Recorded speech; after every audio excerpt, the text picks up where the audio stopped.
அன்பான நண்பர்களே, நம்ம எல்லாம் ரொம்ப நல்ல பிள்ளைங்க. சில நேரத்தில் நம்ம உண்மையே பேசுவோம். சில நேரத்தில் மற்றவங்க நம்ப வைக்கிறதுக்கு நம்முடைய மனசாட்சி பிரகாரம் சில நேரத்தில் மனசாட்சியை விட்டுட்டு போய் பேசுவோம். பொய் ஆண்டவருக்கு விரோதமானது. அவருடைய கற்பனைகளில் ஒன்று போய் பேசாது இருப்பாயாக.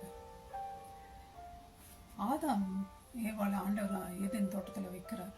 பாவம் உலகத்துக்கு வந்தது முதல் காரணம் பொய். சாத்தான் பொய் பேசுகிறான்.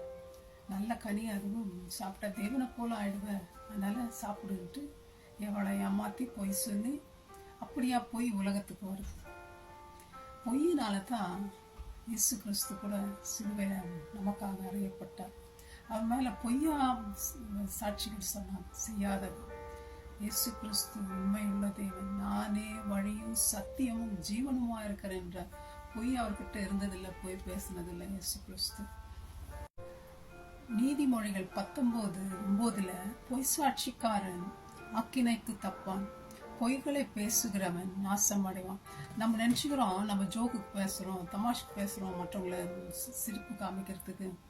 எல்லா தகாத வார்த்தைகளும் நியாய தீர்ப்பு நாளில் நம்ம கணக்கு கொடுக்கணும், என்னென்ன பேசணும். கொலோசியர் 3 ஒருவருக்கு ஒருவர் போய் பேசாதீர்கள், பழைய மனுஷனை கலைந்து போடுங்கன்னு சொல்றார். சத்திய உதடு என்றும் நிலைத்திருக்கும், பொய் நாவோ ஒரு நிமிஷம் மாத்திரம் இருக்கும். நீதிமொழிகள் 12:19 பொய் பேசுறவங்க தேவனுடைய ராஜ்யத்துல பிரவேசிக்க முடியாது. வெளிப்படுத்தல் 21:8 பயப்படுகிறவர்கள், அவிசுவாசி, அருவருப்பானவர்கள், கொலைபாதகர், விபசாரக்காரர், சூனியக்காரர், விக்கிரகாராதனைக்காரர், பொய்யர் அனைவரும் 2ஆம் மரணமாகிய அக்கினியும் கந்தமும் எரிகிற கடலிலே பங்கடைவார்கள். ஸோ நரகத்துக்கு தான் அவங்க போவாங்க. அனனியா சஃபீரா பொய் சொல்றாங்க.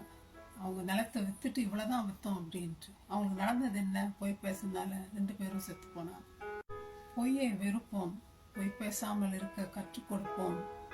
ஏனென்றால் இயேசு பொய் பேசாதவர். அவரை ஃபாலோ பண்ணனா நம்மளும் பொய் பேசாம இருப்போம். ஆண்டவருக்கு பிரியமான உண்மையை பேசுவோம். அவர் நம்மள மகிழ்ந்திருப்பாராம்.